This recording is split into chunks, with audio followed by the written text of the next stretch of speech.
Babble with Ben.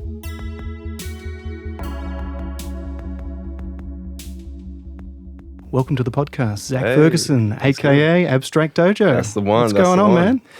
Not much, man. I've just been the past month or so. It's just been party. Really. Yeah, it's just been party, man. But, that Easter break, hey? It is that Easter break. But now it's time to get back on the grind. It's time to get back to setting those levels, setting those expectations for myself. That's what really matters the most, because it's not a competition against anyone else. Really, it's a competition against yourself. That's the big thing, isn't it? Yeah. It really is, man. It's a competition against yourself. If you can beat your own subconscious and your own that voice in your head that's just talking shit to you, you've already won. You've already won, really. But yeah. So tell us what you're working on. Well, I've got an EP that's coming up December. Yep. Midway through December, something like that. It's got about 6-7 songs on it, roughly. I'm producing most of the tracks. I've got another track that's being produced by Sonda on the Beat, who's done a lot of other work. He's done some stuff for 1-4, I know, and all that kind of stuff. He's a drill producer. I haven't really jumped on drill too much, really. I mean, I'm just an old school motherfucker myself, really. Yeah. I've always loved listening to Tribe Called Quest and Nas and mainly the East Coast dudes, really, the East Coast rappers. But I do fuck with the West Coast, but mostly the East Coast. I don't know, there's just something about it. It's nice. It's got that ambience to it, like that New York scene. It's like, I like it. It's gritty. But it's good. Mostly being an old school motherfucker, but it's good to sort of just, I don't know, step out of my comfort zone, really. It's a very important thing as an artist to do, because the comfort zone is where dreams go to die. It's as simple as that. Comfort zone is where dreams go to die. But I got some good projects coming up. It's going to be pretty good. So for people that don't know you, you're a hip-hop guy, aren't you? I am a hip-hop guy. Yep. Yeah, that's the one. Yep. So tell me what drill is, man. I've got a drill in my garage at home, but I keep on hearing about drill music, and I'm like, I've never wanted to listen to drill in my spare time. What's this all about? Something to do with snares, I'll bet. It's placed around the 140, 150 sort of BPM. Oh my God. It's kind of like trap, but it's not trap. It's like bouncy. It's like the bouncy version of trap. I don't know how to explain it. It's There's still 808s, yeah? Oh yeah. Oh, definitely, yeah. But see, the thing is, I don't listen to a lot of drill myself. I know I have a lot of friends that do, and they're like heavy on it. But myself, I've always just stuck to my sort of old school stuff. It's just been but honestly, it's kind of hard for me to explain, really, overall. But there are a lot of artists that are blowing up today in the drill scene. It's actually it's crazy. It's a crazy new subgenre that's just blasting off nowadays. Yeah.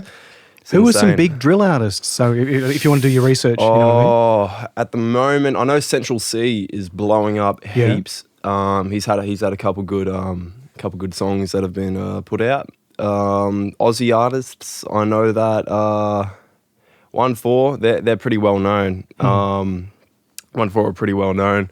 There's also other people I know that there's Nerve chilling it and Husky and Shadow and all those dudes, really, but I don't know if they jump on drill too much. I know they're a bit trap or maybe that grime sort of stuff. I know grime is another thing. That's from a while back. I remember grime coming out turn of the century. Yeah. It's crazy. I know it's massive in the UK. It is massive in the UK, but down here in Oz, I feel like people are doing the same thing. It's just not as promoted. It's not as commercialized in Australia as it is in UK. But I swear to God, the UK are coming up with a new genre or subgenre every fucking day, man, honestly. Yeah, absolutely. Yeah. So you were saying Tribe Called Quest was one of your influences. Who else is up there? There's Tribe, There's Nas. There's That's right. Yeah. yeah. Did Nas die? Am I out of the loop there, or is he No, still, he's still no, kicking? he's still alive. He's still Yeah. alive. Yeah, no, he's put out I think 2 new albums recently. They're pretty dope actually. I got to say, Yeah, they're pretty dope. I've just recently got absolutely obsessed with Kendrick Lamar. Oh man, Dude. To Pimp a Butterfly, that was Oh man, mind blowing. Yeah, Mind blowing. honestly, it really was because like I've always loved like songs like King Kunta and all that kind of stuff, but then I was like one day, like about a month ago, I was like, you know what? I'm gonna actually listen to the whole album because like there, are, you know, like I'll skip the interludes and skip whatever the fuck. Oh else, no, yeah. they're the best part. Come on. Exactly, man. Yeah, the building blocks, and it's after I was listening to it, I was just like surfing on YouTube, and then I saw this video one day, and it was Why to Pimp a Butterfly is the best album of all time. And I was like, this is a bold motherfucking statement. I got to check this out. So I checked it out, and after I watched it, it was like 34 minutes long. After I watched it, I was like, this might actually be, it might actually be up there because the way that like the story that Kendrick is telling behind every sort of song, and like how the producers have been able to like infuse jazz, funk, soul, gospel into like all these beats, hip hop beats, and keeping it raw. It's like, fuck, this is insane. And his poetry is like on another level as well. And that's just kind of inspired me to like, you know, have a look at my own game and sort of up myself on that and be like, okay, I need to jump back on that sort of stuff, because I remember like around 2020, I was I started my spiritual journey in 2020. I was getting pretty poetic with the stuff that I was writing, and then around 2020, the end of 2021, I started to drop off a little bit, and it's just been that way since. And now it's just a good little reminder that we need to stay on that kind of stuff, that higher vibration sort of stuff, and it's a good thing, really. But yeah. Tell me about your spiritual journey. It wasn't, you didn't drink a cactus or a mushroom or something, did you?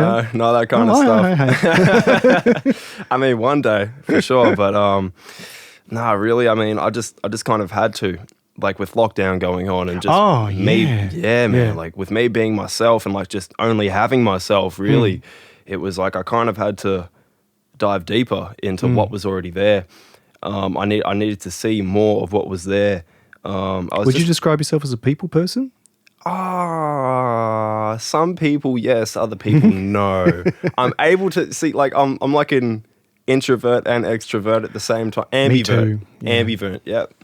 Like, you know, some people I vibe with, other people that's just not really, but that's just how it is. Like, yeah. But crazy. It opened up my mind to so many different things, and I had no idea whatsoever that there were these things lying behind these layers of reality, you know? Because, like, reality is really like an onion, if you think about it. You just got to peel back the layers, and it's wild. What have been your discoveries? What have you found? Oh, well, I started doing breath work, like DMT breath work. Yeah. That was an amazing With the actual thing for me. DMT or? No. One day no, I was just turned into Joe Rogan, yeah. yeah. Sorry. No, all good. But literally, like on the second time that I was doing my DMT breath work, I was like, I saw Buddha. Wow. Yeah, I'm not even joking. Yeah. Second time I did it, I saw Buddha, and that's when I noticed, I was like, this ain't a fucking joke. This is some real shit. This like there are so many Westerners that are gonna laugh and fucking make jokes about, you know, spirituality and fucking crystals and fucking aromatherapy and all this kind of stuff and meditation. Oh, what the fuck is that? You know, it's like, but seriously, once you jump into it, that shit is mind blowing, man. It shows you how much is really there, like how much we've sort of forgotten over the generations and generations that have been, like, you know, living throughout the history, and it's crazy, like throughout the past like century or two. It's insane. So how did you discover breath work? Did you watch it? Did you get a tutorial? Did you take a lesson? Or actually, I'll tell you. So there's this one drum and bass artist, Mr. Traumatic. Yes, Mr. Traumatic excelled my spiritual journey massively, like massively, man. It was crazy. He's talking about stuff like shadow work and DMT breath work and, like, you know, just all this other stuff. And I was like, okay, because I already knew I was a little bit of a spiritual person myself deep down, but I never really sort of dived into it.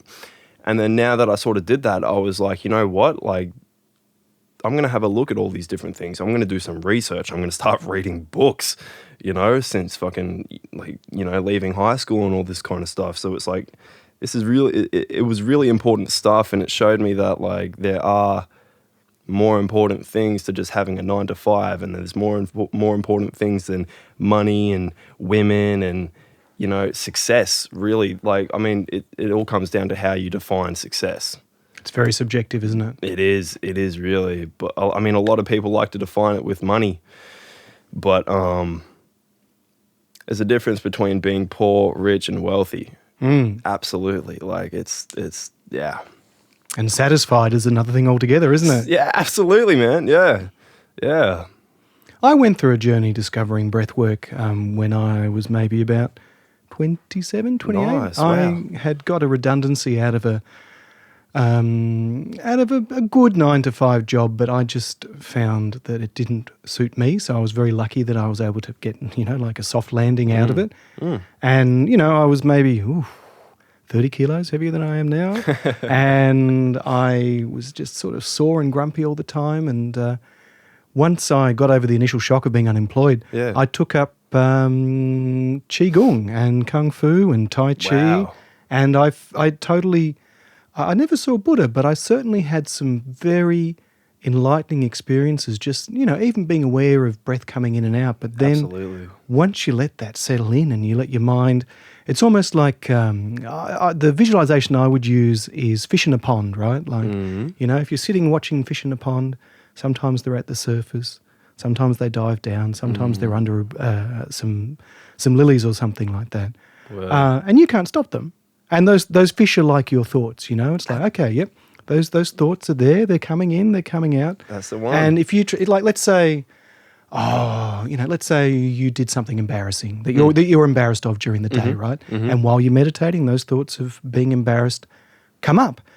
The point is not to go, oh no, don't be embarrassed, and push them away, right? The point is just to go, okay, yep, cool, this is trying to tell me something. Exactly. Let it come in and make its peace. Exactly. And so I'm really glad that you're going through a similar journey as well. Like, it took me a lot. I was a bit older than you when I was starting that thing. Wow. That's a very profound experience that a lot of people, I feel, don't get to have throughout their lifetime. I mean, well, at least not to the extent that it should, really. Like, that's very good, though. Wait, how old were you when you I was maybe 27. Nice. 27, yeah. Good stuff. It's funny how those experiences, I think, are very common, like they are very human experiences, but they are not part of our culture, are they? Like, I mean, I've never experienced it myself, but you do hear about, let's say, initiation ceremonies for tribes and that sort of stuff, and you go, how people, might have to go out into the wilderness for a week or something and sort of experience those real sort of human in the moment experiences, and our society doesn't really value those. It's like, yep, cool, yep, chase the dollars. Even better if you're making them for someone else, like. Yeah.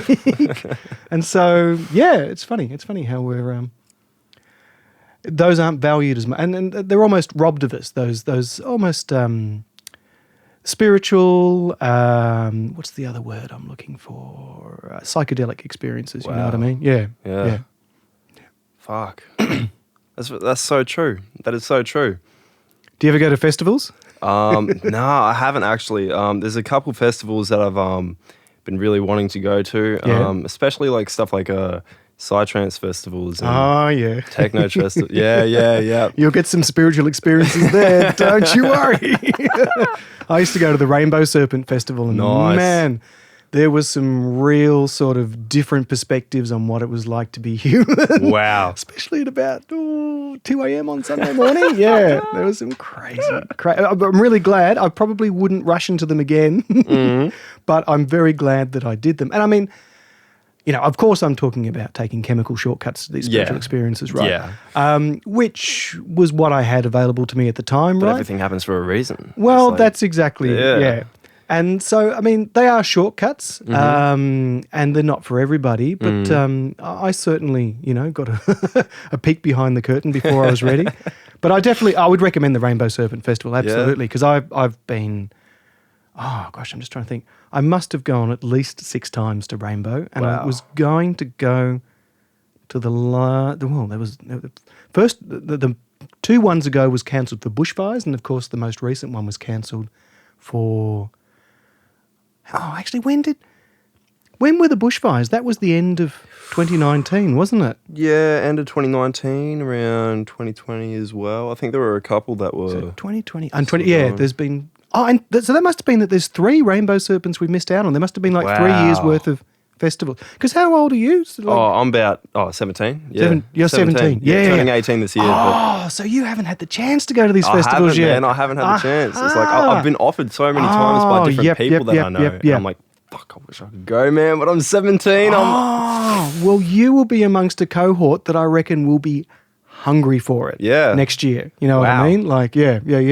So which other festivals have you heard of? I've heard of obviously like Reading down in the UK. Yep. I've heard of some a couple like off-brand ones really. But I mean, not too many to be What are honest. the off-brand ones? I love those ones. Those are the wildest ones. Actually, I can't even remember the names of them.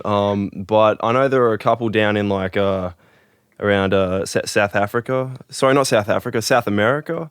A couple down there. There's a couple in America, some in Europe. I know that for sure. Because I'm half Serbian. Oh, really? Yeah. Yeah. So I know a couple. Because I have my cousins and they like to sort of like party and all that kind of shit. But they sort of they've told me about a couple good stories.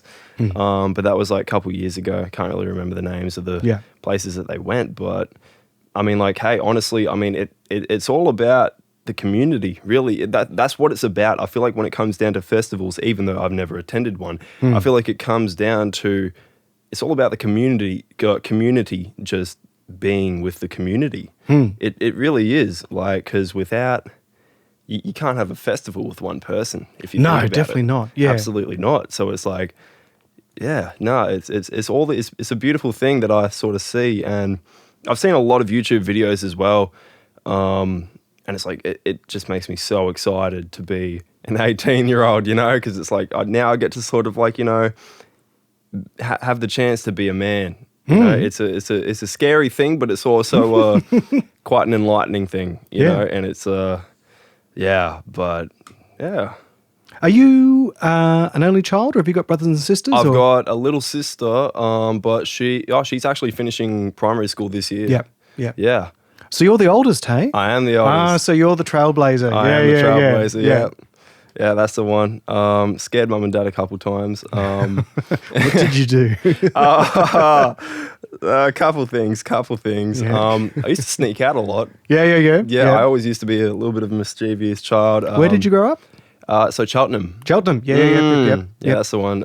It's like that's southeast. Bayside, isn't it? Yeah, it is Bayside. Yeah, it's nice down there. There's a good little community. You can sneak out to the beach. Yeah, is that sort of Morty Alex? That's more Morty Alec and Mentone. Yeah. I just used to sneak out really and just meet up with mates, freestyle with them. Sort of like just chuck on a beat really, and meet up. It'd be like 2 a.m. Maybe even a couple times, go out and do a couple cheeky little graffitis, something like that. It was really fun. No, it was. Yeah, no, I feel like there's a very fine line between graffiti and vandalism. Yeah, it's a very fine line. It's like a fine line between love and hate. It's a powerful thing, and there's a massive culture for graffiti in Melbourne as well. There sure is. Yeah, massive. Those above ground train lines, man. Yeah. Big audience. Yeah, man. Yeah, it's insane. But I mean, everyone kind of aspires to be like that when they're a teenager, really. I mean, like, I've kind of gone past that phase of graffiti and smoking weed and fucking all this kind of shit. It's like, there's 40-year-olds that don't get past that, mate. Don't worry.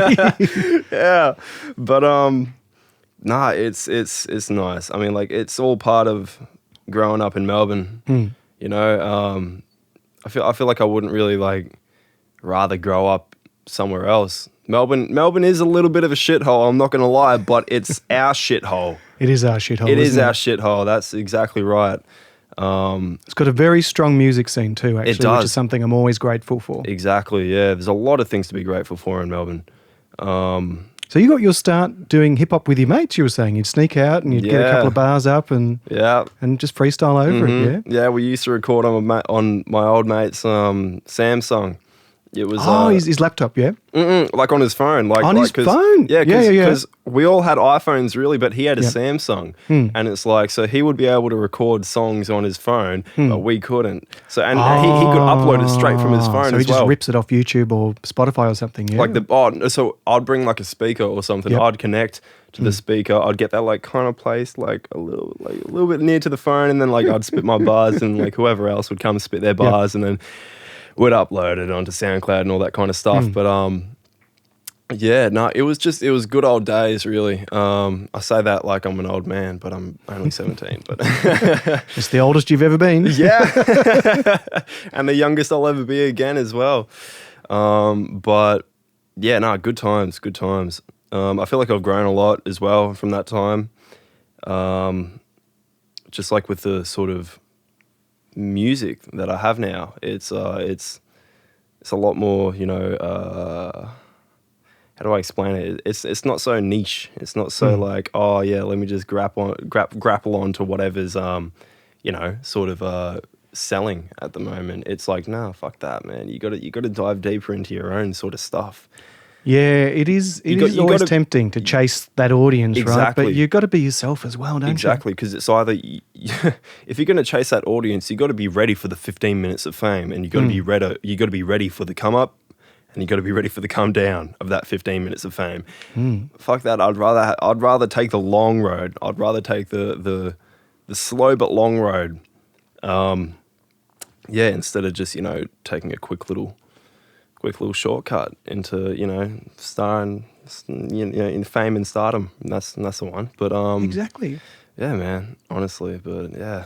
And what I find is that the stuff let's say house music, for example. House music is highly sort of like fashionable. Like 1 minute it's deep house, then it's tropical house, then it's whatever house, right? Yeah. But if you go out going, oh wow, I really like deep house, and you go out and make a deep house track, whatever you're listening to now was made a year ago, and whoever made that a year ago is onto some new thing. So they're always one step ahead of you. Yeah. And so you've got to make something that's genuine and heartfelt. And I mean, look, you can take little bits and pieces of what you hear from around, but yeah, just going and saying, okay, I'm going to photocopy a Dead Mouse track or something like that, right? Yeah, it's not.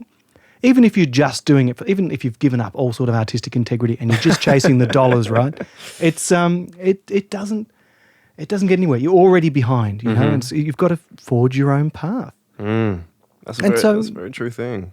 With your music, you're rapping on top of it. Do you do the beats as well, or are you getting other people? Most of it I produce. As I said before, I've got one sort of beat that I'm paying for, the drill beat by Sondra on the beat. But the rest of them really I'm just producing myself. I got myself this really nice sampler last year. Like tell me I more. ordered it like a year in advance, and that was meant to be my, I think, 16th birthday present. But it arrived when I turned 17. So it's like, it's my 17th birthday present now. But dude, it is really excelled my like musical ability. And I've like studied like the old heads really that sort of like made their music on samplers and like the old way, the analog way. Jay Dillaway, yeah, Jay Dillaway, yeah, exactly, man. And it's mind blowing. It kind of takes it's like a little bit of a time travel sort of session whenever you hop on it. But it's awesome. It's fucking great. Did you get a Roland or an Akai or? No, it was Electron? this. Yeah, I probably should have said the model. No, it's this remake of kind of like modern day remake of the SP 1200. Oh, classic. Yeah, man. The 16 pads. Yep. But it's the it's called the S 2400. Still by Akai? No. This one is by Isla Instruments. Isla Instruments. Yeah, no, they've done some really good stuff. Really good small team, but they pack a punch with what they're distributing. Now they got some awesome stuff, and it's like fucking. Oh god, it's such a sexy machine. Honestly, yeah. So no laptop involved, hey? I mean, you kind of do need a laptop involved if you're like, because I record in Ableton. Yes. I just kind of like load it onto Ableton, and then it also has like a built-in interface. Oh, sort of cool. thing. Yeah. Like so is it a controller or is it standalone? Can you use it by itself? No, it's a standalone, like it's like mobile kind of like sort of thing. It's a big chunky motherfucker, but like you can bring it around, and it comes with a case if you pay for that. Really, I mean, I just kind of got the box and I just sat it down in my room. Yep. But it's fucking awesome. And then there's a lot of different things over the past sort of year that have excelled my the way that I think about music. Not just make music, the way that I think about music. And it's mind-blowing. It's mind-blowing. Like, I learn something new every day. Yep. And it's honestly, if I'm learning at that rate, I got nothing to complain about. If I'm learning something new every day, I'm winning, really, in the end, because imagine that in like 20 years, 25 years, 30 years, like I'll be winning either way, you know? And I mean, that's what I define as success, you know? Just having that knowledge and having the ability to make what you want to make, you know, without having too many obstacles in the way. You do have to have obstacles, because obstacles is what makes you really at the end of the day. But yeah, I mean, yeah, it all comes down to that shit, basically. Because you're studying here at Box Hill, aren't you? I am, yeah. What are you studying? Music and sound production, but specializing in hip hop. Ah, cool. Yeah. Is that the diploma or the degree? Diploma. That's the one. Yeah, cool. Yeah. So did you start this year or last year or? I started last year, but I'm doing a part-time one. So since I'm still in, because I'm doing VCAL. Fuck VCA. But I'm doing VCAL. So I've got that going on, but I can't. I wish I could do the diploma full time, but I can't because I've got VCAL going on. Of course, yeah. I've got a couple mates that I brought into the new class, and I got one mate in particular, Mason Moon. He's loving it. I can tell he's loving it. He's learning a lot of good stuff along the way. I've known him since like primary school. Oh, as well. really? Yeah. We've got some projects coming up together. It's going really well. He's designing like a couple different things for music videos and all this kind of cool. stuff. Yeah, no, he's a visionary and a half, man. Honestly, he's a visionary and a half. He's always thinking, oh, what if this and what if that? And he knows exactly when to stop it as well. But yeah, no, it's like we kind of bounce ideas off each other as well. Like I'll come over to his or he'll come over to mine, and we'll just like think about all these different sort of like ideas, where to go. And it's a healthy sort of artist to artist relationship, really. Cause it's not just artist to artist as well. It's more like we're friends as well, So it's like, it's not about, oh, you're paying for this amount of time to be with me or whatever. It's not like hourly rates or any shit like that. It's like, we enjoy spending time with each other, and it's like, fuck yeah, like just bounce ideas off each other, like that's what it's all about, really. But yeah, no, those collaborations are priceless. They really are good. It is. When you can, you can find someone, and not only are they your mate, but you work well together as well. So. That's the one. It's fucking priceless. Yeah. As long as you're not arguing over which drum kit to use. Like, no, the almond break, yeah. So that's the funny thing. We're usually on the same wavelength about that kind of stuff as well. But I'd say the main difference between me and him is that we're like, he's a little bit more new school, I'm a little bit more old school. But I don't see that as a bad difference. I see that as a bit more of a, like, I see the silver lining in that, because like, we can sort of like merge it, really. I mean, I listen to some music nowadays that's like new school as fuck, and it's a bit too new for me. Where's the line between old school and new school? It's not Sugar Hill Gang versus Kanye West, is it? Well, I mean, honestly, I was listening to a little bit of Baby Keem earlier today, and I was like, okay, this dude is not bad, but it's just a bit too new school. There's there's so many different things. You got like the whole trap beats going on, the heavy fucking trap beats, and you got the auto tune. That's also another thing. Exactly, like I don't know where to draw the line, because like you can have both that go really well, but sometimes it's just like with me, I just know when it's like, oh, nah, it's a bit too much for me. I know some people, some mates of mine that fucking love it. They love that shit. They'll eat it up. But me, myself, I'm just, it's, not for me, really. But that's all right.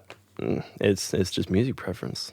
Trap with autotune almost is the sound of pop music these days, isn't it? It seems like, if you want, it wasn't that long ago I would go on to Spotify and just listen to the global top 100, right, or the global top 50, and every second track was a trap beat with auto-tune over it and a bit of mumble rapping, and I was like, oh, okay, cool. Well, I guess, this was, I mean, that sort of comes from, where does that come from? Who was the first sort of mumble rap auto-tune guy? Was it Travis Scott, or was he riding a wave? I actually don't know myself, but I mean, there's some pretty big trap stars themselves. But yeah, fucking, it's just so new school. The times are moving so fucking quickly, man. It's hard to get a grip on what's going on around you. It's powerful. It's so fast moving, but what are you gonna do? Like you just got to ride it. You got to listen to the new stuff. Wave. Exactly, man. I forced myself to listen to that global top 50 rather than going and picking, like a 90s compilation from when I was in high school, right? I'll be like, all right, I really don't think I need to hear, for example, Spice Girls one more time. Let's go and listen to BTS or something like that, the modern equivalent of it, you know what I mean? And I find that's actually a very healthy thing for me to do, like to listen to stuff that you wouldn't normally listen to. Like I've talked in the past about how I never listened to classical music until I came to Box Hill and started studying the degree here. Wow. When was that? I started studying the degree. Well, I'm still studying here. Oh, true. But I started studying the degree, 2019. But the pandemic and also, just a whole bunch of things got in the way, and I went part-time. I was studying full-time in 2019, but after the pandemic and the lockdowns, right, I definitely thought it was best to go part-time, and I haven't regretted it. Like, I find that I'm getting more out of the degree because I can set that time aside to do things like, just take the attention rather than just being fighting fires, right? It's like, oh, fuck, this essay's due. Oh, fuck, I've got to do a performance, next Friday. It's like, okay, cool. 2 weeks from now, I've got a performance. I've learned all the songs. I've just got to organise the rehearsals. And, things like essays. Sometimes, I mean, the most recent essay I got an extension for because I was at the Blues Fest, right? And so I'm writing this essay at the pub because they've got Wi-Fi and a PowerPoint, and I'm like, okay, cool. Yeah. And so sometimes I still leave things to the last minute, but I'd written drafts of that essay weeks before. It was just a matter of, being able to go and finish it off. Wow. But that's one of the nice things that I've found about going part-time, which maybe, I don't know whether you find the same thing too. I guess because you're doing VCAL as well, right? Yeah. It's kind of like, I imagine you've still got to do English and all that sort of stuff, right? But I think going back to the subject we were talking about, being exposed to music that you normally wouldn't listen to, right? Like especially classical for me, country was another one. I mean, heavy metal I'd sort of had some exposure to, but I wouldn't say that was normally my jam. But getting out of your comfort zone and listening to that sort of stuff, I find, that's great. You can sort of almost always find something to incorporate back into your own music. Absolutely, right? Yeah. No, it's a very good point there, because you can't really like keep yourself locked into one sort of genre throughout your whole life. Because like I know there's a lot of people like nowadays, like especially my age, that lock themselves into hip hop or like new school hip hop, and they just cling on to that. But it's more than that. If you really do have a passion, like, because I know there are some people out there that music isn't really their thing. You know, they like some music, but they're not passionate about it, and that's totally fine. That's, you know, like, to each their own. But to those who really do love music, but they're sticking to one sort of thing, I'd say to those people, like, step outside of your comfort zone. Don't be afraid to go through your parents' albums and you know, all that kind of shit. You know, step into go get multicultural if you need to. Like, check out like some Afro stuff, really, like because I know they got some jams and a half in there. Those rhythms, yeah, polyrhythms. And like anything really. I mean, like, just get out there, like, have a look. And with the technology that we have nowadays, it's like we have that ability. You know, we do. It's like, I feel like back in your day, music would have been a bit more of a privilege. You kind of had to pay to listen to music, you know, like CDs and vinyl and whatever the fuck else came. And then, like, once the internet started coming around, it's like, oh, now you can download this shit for free. Now you can, like, sort of, and then, like, now it's sort of streaming services have gotten a lot bigger, with Spotify, Apple Music, SoundCloud, all that kind of stuff, Pandora or whatever. But now we have that YouTube as well. YouTube, we have the technology now to just have it at arm's length. In your pocket. Yeah, in your pocket. Literally in your pocket. You just got to whip it out and you just got to type it in. You could punch it. You could punch in any song from any genre, any era, and punch it into YouTube. I guarantee you that song has a very high chance of being there, no matter how underground it is. Like, we are so blessed in this day and age to have this kind of technology, and it's not even just music. It's also like having access to information that's like medical information as well. Like, I feel like in the 50s, if you were feeling a little bit weary about some sort of health complication that you were having, it would be harder to, you know, get a little bit of information on it compared to now. You know, you can just Google that shit, honestly. I mean, like, half the time Google is like, you're going to fucking die. Just because you got a sore throat, you're going to fucking die, bro. But, I mean, like, now it's totally different. We're blessed in this day and age, and we need to, I don't mean to preach too much here, but we need to, like, you know, just take a hold of it. We need to take advantage of it, and we can't lose. No one loses in that sort of aspect of things, really, because, you know, people love posting about that kind of stuff. People love putting out that information. They build an empire just off that, and then the people that actually consume that information, it's like they everybody wins. It's a win-win situation. We can't lose. I mean, yeah. Life is not a zero-sum game. Doesn't always have to be winners and losers, man. Everyone can be winners, can't they? It's all about perspective. Yeah. On that note, that's a pretty good note to end on. Thanks so much for being on the show, man. How can we find you? How do we find you on the intertubes? So we got my SoundCloud, which should be Abstrakt Dojo, but it should be spelled ABSTRAKT. So without the C, it's just with the K, and then Dojo, DOJO. And then I don't have Spotify yet or Apple Music, but when the EP comes out, The Audit, that's the name of the EP. Awesome. That should be coming out pretty damn soon. I'll be getting on Spotify, you know, Apple Music, all that kind of stuff. It should just be Abstrakt Dojo, same sort of thing. IG, you know, the gram is also the same sort of thing. But yeah, that's about it, man. But awesome, man. Yeah, thank you so much for having me, man. Really pleased to be here. Mate, pleasure's all mine. Yeah. Cool. Awesome. Thanks, Zach. All good, man. Have a good one. You too.